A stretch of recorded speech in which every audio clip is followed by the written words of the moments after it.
వెంటనే go back Modi, Modi ప్రత్యేక హోదా ప్రకటించాలి. రాష్ట్రానికి తక్షణమే ప్రత్యేక హోదాని ప్రకటించాలి. నరేంద్ర మోడీ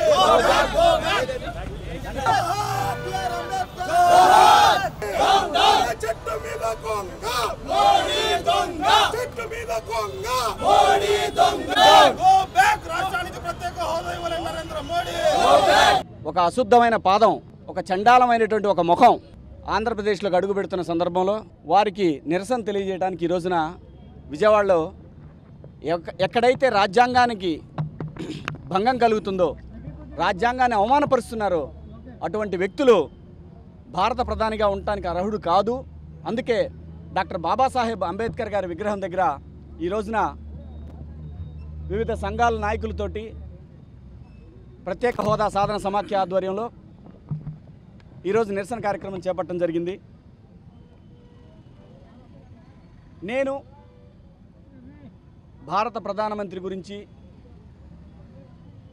ఒక అబద్ధాల కోరు గురించి, ఒక మోసగాడి గురించి ఎక్కువ మాట్లాడదలుచుకోవాలా. ఆంధ్రప్రదేశ్కి ఎంత అన్యాయం జరిగిందో గడిచిన 4 సంవత్సరాలుగా అనేక వేదికల మీద అనేక సందర్భాల్లో ఉద్యమం చేస్తూ ఈ రోజున ఉద్యమానికి ఒక ఊపు వచ్చిన తర్వాత ప్రధానమంత్రి 5 సంవత్సరాల తర్వాత ఆంధ్రప్రదేశ్కి ఏం చేశాడో వివరించడానికి వస్తున్నాడంట. రెండోసారి ఒకసారి వాళ్ళ అధ్యక్షుడు వచ్చాడు, ఫెయిలు. ఆ తర్వాత ప్రధానమంత్రి గుంటూరు వచ్చాడు, ఫెయిలు. ఈరోజు చూసారా, ప్రకృతి కూడా ఒక హీరోని చూపించడానికి ఇష్టపడుతున్నారు తప్పితే మీడియా ఓ ప్రధానమంత్రినో ఇంకెవరినో చూపించడానికి ఎవరు ఇష్టపడలా. అది ప్రకృతిలో ఉన్న గొప్పతనం. ప్రతి భారతీయుడు కూడా ఈ రోజున ఎంతో ఉద్విగ్నంగా ఎదురు చూస్తున్నాడు ఆ వ్యక్తి రావటం కోసం. ఆ దేశానికి నిజమైన హీరో రావటం కోసం ఈరోజు దేశం అంతా ఎదురు చూస్తూ ఉంది. అలాగే ఆంధ్రప్రదేశ్ మొత్తం ఎదురు చూస్తూ ఉంది. కానీ ఈ రోజున ఆంధ్రప్రదేశ్కి జరిగినటువంటి అన్యాయాన్ని అందరూ, వివిధ సంఘాలు, కమ్యూనిస్ట్ పార్టీ, తెలుగుదేశం పార్టీ, అలాగే మాల మహానాడు, గిరిజన నాయకులు, గిరిజన సంఘాలు, అలాగే నవ్యాంధ్ర జేఏసీ ప్రతి ఒక్కళ్ళు నిరసన తెలియజేస్తుంటే రాష్ట్రం మొత్తం వ్యతిరేకంగా ఉంటే మోడీకి ఈ రోజున the great YS Jaganmohan Reddy గారి పార్టీ వైఎస్ఆర్సీపీ ఎక్కడున్నారండి మీరు? మొన్న గుంటూరు వచ్చినప్పుడు కూడా మీరు నిరసన తెలియజేయాల. మీరు ఆంధ్రప్రదేశ్ని గొప్ప గొప్ప నవరత్నాల పథకాలతోటి మీరు ఆంధ్రప్రదేశ్ని ముందుకు తీసుకెళ్తారా? ఒక పక్క ఇంత అన్యాయం చేసినటువంటి మోడీ రాష్ట్రానికి వస్తుంటే మీరు నిరసన తెలియజేయరా? డైరెక్ట్గా ధైర్యం ఉంటే చెప్పండి, మోడీ మేము కలిసిపోతున్నామని చెప్పండి. అప్పుడు మిమ్మల్ని గురించి మాట్లాడే హక్కు మాకు లేదు. మీరు లోపాయికారి ఒప్పందాలు చేసుకున్నట్టు ఇప్పుడు ఈ రోజున మేము భావించాల్సి వస్తుంది. మన గుంటూరులోనే భావించాం. ఈరోజు మరి ఇంకొకసారి ప్రజలందరికీ తెలిసేలా మీరు ఈ రోజున కూడా ప్రధానమంత్రికి మీరు చూపించలేని స్వాగతం చూపిస్తున్నారు. మీరు చెప్పలేని స్వాగతం చెప్తున్నారు.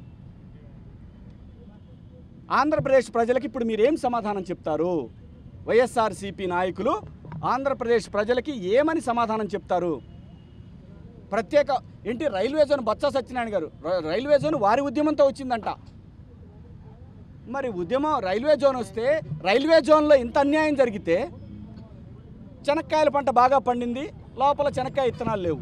అలాంటి ఒక ఇత్తనాలు లేని రైల్వే జోన్ ఇచ్చాడు మహానుభావుడు. దానికి బొత్స గారు ఇటువంటిదంటే వైఎస్ఆర్సీపీయే సార్ మీరు వచ్చారు ఏదో చేయాలంటే సింపతి రావాలంటే మీరు ఒక జోన్ ఇవ్వండి అని చెప్పి మీరు చెప్పారా వారికి? ఏదో ఒకటి ఏం లేకపోయినా కానీ పిచ్చోళ్ళు ఆంధ్రప్రదేశ్ ప్రజలు వాళ్ళు సంబరపడతారని చెప్పారా? మరి పురంధరేశ్వరి గారి ఐడియానో, ఇది కన్నా లక్ష్మీనారాయణ గారి ఐడియానో, జగన్మోహన్ రెడ్డి గారి ఐడియానో ప్రధానమంత్రి గారు చెప్పాలి. ఈ రోజున వైఎస్ఆర్సీపీ నాయకులు బీజేపీ వాళ్ళు కలిసిపోయారు. ఈరోజు క్లియర్ ఇది. నేను ఇందులో మన పవన్ కళ్యాణ్ గారిని ఎందుకు కలపట్లేదంటే కలిపేవాడిని ఈరోజు వాస్తవంగా వారిని కూడా. ఎందుకు కలపలేదంటే నిన్న వారు నాకు చాలా సంతోషకరమైన మాట రాష్ట్రం గురించి మాట్లాడారు. బీజేపీ 2 సంవత్సరాల క్రితమే యుద్ధం చేస్తుందని చెప్పి నాతో చెప్పారు అని చెప్పారు. సో వారిని అందుకే ఈ రోజున వారిని అభినందిస్తూ వారిని నేను విమర్శించదలుచుకోవాలా. నిరసన తెలియజేయకపోవడానికి కారణం వారు చెప్పుకోవాల్సి ఉంటుంది ప్రజలకి. సో కాబట్టి వారిని నేను పెద్దగా ఈ రోజున ఆంధ్రప్రదేశ్కి జరుగుతున్న అన్యాయానికి వైసీపీ ఒత్తాసు పలుకుతుందా? చెప్పండి ప్రజలకి. ప్రజలందరూ కూడా ఆలోచించాల్సిన సమయం వచ్చింది. ఒక వీరుడు దేశంలోకి వస్తున్నాడు, ఒక మోసగాడు ఆంధ్రప్రదేశ్కి వస్తున్నాడు, దొంగ ఆమదం రాసుకొని, ఆమదం అంటే ఇక్కడ జోను, దొంగ ఆమదం రాసుకొని తప్పించుకోవడానికి వస్తున్నాడు. అటువంటి దొంగ దేశ ప్రధాని అలా మాట్లాడాల్సి వస్తున్నందుకు సిగ్గుపడుతూ భరతమాతకి రాజ్యాంగానికి క్షమాపణ చెప్పుకుంటూ ఒక ప్రధానమంత్రి ఈ విధంగా పార్షియాలిటీ చూపించడం, తన పదవిని కాపాడుకోవడం కోసం దేశాన్ని, సైన్యాన్ని, అందరినీ వాడుకోవటం. ఈ దేశంలో సైన్యం ప్రతి ఒక్క పౌరుడికి సంబంధించింది, ఏ ఒక్క రాజకీయ పార్టీకి సంబంధించింది కాదు. ఏ విధంగా చూసుకున్నా సరే ప్రజలకి, దేశ ప్రజలకి ఇవాళ ఏదో మీరేదో అవుతుంది అని మీరు అనుకుంటున్నారేమో, దేశ ప్రజలకి వారం రోజుల తర్వాత మీరు సమాధానం చెప్పాల్సిన పరిస్థితి ఉంది. కశ్మీర్ ఎవరి కంట్రోల్లో ఉంది? Governor control. అడిగాడు, అయ్యా దేశం మీ చేతుల్లో ఉంది, రక్షణ వ్యవస్థ మీ చేతుల్లో ఉంది, అలాగే దేశంలో ఉన్నట్టు నక్సలైట్లు ఎలా రెచ్చిపోతున్నారు, వాళ్ళ వ్యవస్థ కూడా మీ చేతుల్లోనే ఉంది. కానీ ఇదిగోండి మీ అందరికీ చూపిస్తాను ఇప్పుడు నేను. కానీ భారతదేశంలోకి ఉగ్రవాదులు ఎలా వస్తున్నారు, వాళ్ళకి డబ్బులు ఎలా వెళ్తున్నాయి? Same question. భారతదేశం నీకంటే ఈ ప్రశ్నలన్నీ ఇప్పుడు అడగటానికి చాలామంది భయపడుతున్నారు. దేశభక్తి పేరుతోటి బీజేపీ మోసం చేస్తుంది ప్రజల్ని. అంతే తప్పితే ఒక పౌరుడిగా రాజ్యాంగం కల్పించిన హక్కు నాకు, నా దేశం కోసం ఈ క్షణం ప్రాణాలు అర్పిస్తా, మోడీ అర్పిస్తాడేమో అడగండి, రమ్మని దమ్ముంటే. అన్ని అబద్ధాలు. మీరు మాజీ ప్రధానమంత్రిని అడిగిన ప్రశ్నలు దయచేసి మీరు ప్రజలకు నిజాలు చెప్పండి. మీడియా అంటే అదొక్కటే ఇక ఈ దేశంలో ప్రజలకున్న ఒకే ఒక హోపు మీడియా.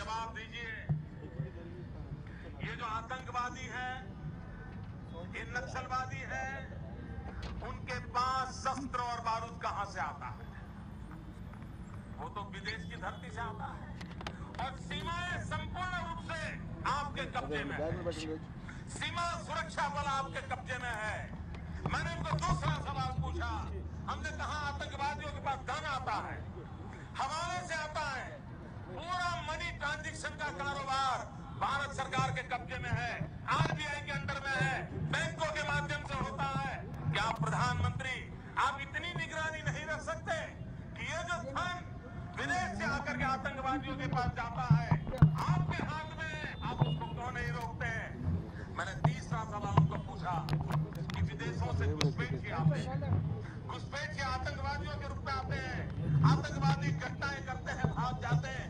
प्रधानमंत्री అది ఈయన గారు అడుగుతున్నారు, మిస్టర్ ప్రైమ్ మినిస్టర్, ఆర్బీఐ నీ కంట్రోల్లో ఉంటుంది, బోర్డర్ సెక్యూరిటీ నీ కంట్రోల్లో ఉంటుంది, కానీ దేశంలోకి నక్సలైట్లను, దేశంలోకి ఉగ్రవాదులు ఎలా వస్తున్నారు? నువ్వు ఒక ఫెయిల్యూర్ ప్రైమ్ మినిస్టర్ అని చెప్పావు. వారం రోజుల తర్వాత దీనికి నువ్వు సమాధానం చెప్పాలి మిస్టర్ ప్రైమ్ మినిస్టర్. వారం రోజుల తర్వాత దేశానికి దీని మీద సమాధానం చెప్పాలి మీరు. కశ్మీర్ మీ కంట్రోల్లో ఉంది. ఆ రోజున ఎన్నో సంవత్సరాలుగా ప్రతిపక్షాలు అడుగుతున్నాయి సైన్యాన్ని ఎప్పుడు కూడా విమానంలో తరలించండి అని. పవన్ కళ్యాణ్ గారు చెప్పారు 2 సంవత్సరాల క్రితమే ఎలక్షన్ ముందు యుద్ధం వస్తుంది అని. వీటన్నిటికీ ఎవరు సమాధానం చెప్తాడు మిస్టర్ ప్రైమ్ మినిస్టర్? ఎక్కడో తప్పు జరుగుతూ ఉంది దేశంలో. అడిగిన వాడినల్లా మీరు దేశ ద్రోహులని క్రియేట్ చేస్తున్నారు. ఇప్పుడు టైపింగ్ జరుగుతూ ఉంటుంది. మీకు జరుగుతుంటే వైసీపీ బ్యాచ్, బీజేపీ బ్యాచ్ ఇదే పని మీద ఉంటారు. నువ్వు దేశద్రోహివి, నువ్వు దుర్మార్గుడివి. 70% వెబ్సైట్లు వైసీపీవి, 70% సోషల్ మీడియాలో వెబ్సైట్లు వైసీపీవి. దేశవ్యాప్తంగా 80% వెబ్సైట్లు బీజేపీవి. వాళ్ళ ఇష్టం. దేశాన్ని ఆడుకుంటున్నారు, వాడుకుంటున్నారు.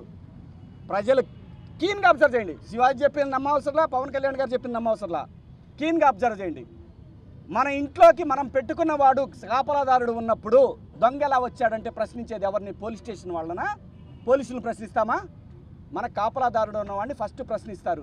Mister Modi, how they enter into our land, ఎలా మన భూభాగంలోకి వాళ్ళు ఎంటర్ అయ్యారు అంటే నువ్వు ఫెయిల్యూర్. ఇంటెలిజెన్స్ రిపోర్ట్ ఉంది సార్, దాడులు జరిగే అవకాశం ఉంది అని క్లియర్గా ఇంటెలిజెన్స్ రిపోర్ట్ ఉంది. కానీ మీరు ఎక్కడా జాగ్రత్తలు తీసుకోలేదు. ఎందుకంటే మీకు యుద్ధం జరగాలి, ఏదో జరగాలి, దేశభక్తి బయటికి రావాలి. ఇది చాలా దుర్మార్గం. సైన్యాన్ని వాడుకోవటం చాలా దుర్మార్గం. ఎంతోమంది సైన్యంలో ప్రాణాలు కోల్పోయిన కుటుంబాలు ఈ రోజున దీని గురించే మాట్లాడుతున్నాయి. పుల్వామాలో దాడి జరిగినప్పుడు నువ్వు దాడి చేసిన దానికి ఒక ప్రూఫ్ చూపించావా ఈ రోజున? నీది అని చెప్పడానికి ఒక ప్రూఫ్ ప్రపంచానికి, నేను ఇలా చంపేశానని చెప్పడానికి నీ దగ్గర ఏమైనా ఉందా? నా మీదకి వచ్చిన వాడిని నేను ఇలా చంపానని మీసం మెల్లవే చెప్పడానికి నీ దగ్గర ఏమైనా ఆధారం ఉందా?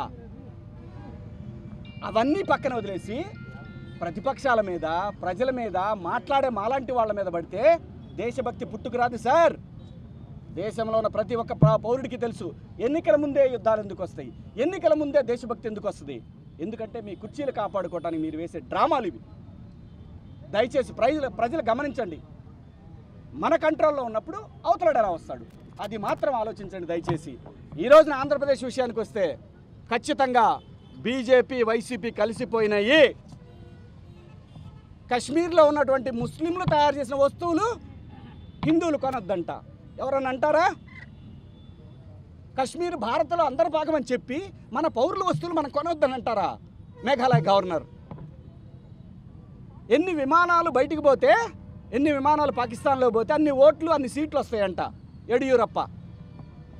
ముస్లిమ్స్ వద్దు కానీ ముస్లిమ్స్ ఓట్లు మాత్రం కావాలి. వైసీపీ వాళ్ళు సమాధానం చెప్పండి దీనికి. మోడీని మీరు ఖండించాలి, ఈ విషయంలో ఖండించండి. మీరు దొరికిపోయారు వాళ్ళ ప్రజలకి. మీరు ఎందుకు నిరసన చేయట్లేదు? మోడీ వస్తే మీరు ఎందుకు నిరసన? మేమే అసలు ప్రత్యేక హోదానే నేను నిర్మించానని చెప్పే జగన్మోహన్ రెడ్డి గారు ఎక్కడ పోయారు సార్? ఈ రోజున మీరు మీ సైన్యం మీరు వాళ్ళు ఢిల్లీ వెళ్ళిపోయారు. అంతా మోసం. నేనేమి ఒక రాజకీయ పక్షానికి వెయ్యమని చెప్పట్లా. చూడండి, మోడీ అనేటటువంటి ఒక పొలిటికల్ టెర్రరిస్ట్, మోడీ అనే ఒక పొలిటికల్ టెర్రరిస్ట్ ఈ రోజున దేశం మీద దాడి చేస్తున్నాడు. అతన్ని అడ్డుకోవాలంటే సరైన ఓటుతోనే సమాధానం చెప్పండి. విఘ్నతతో ఆలోచించండి. ఆలోచించి మరీ వేయండి ఓటు. నేను ఏ రాజకీయ పార్టీకి వేయమని చెప్పట్లా. నాకు సంబంధం లేదు ఏ రాజకీయ పార్టీలతో. నాకు అంటగడుతున్నారు. ఇదే రాష్ట్ర ప్రభుత్వం నన్ను ఈ విజయవాడ నుంచి ఇక్కడి నుంచి లిఫ్ట్ చేసిన రోజులు చాలా ఉన్నాయి.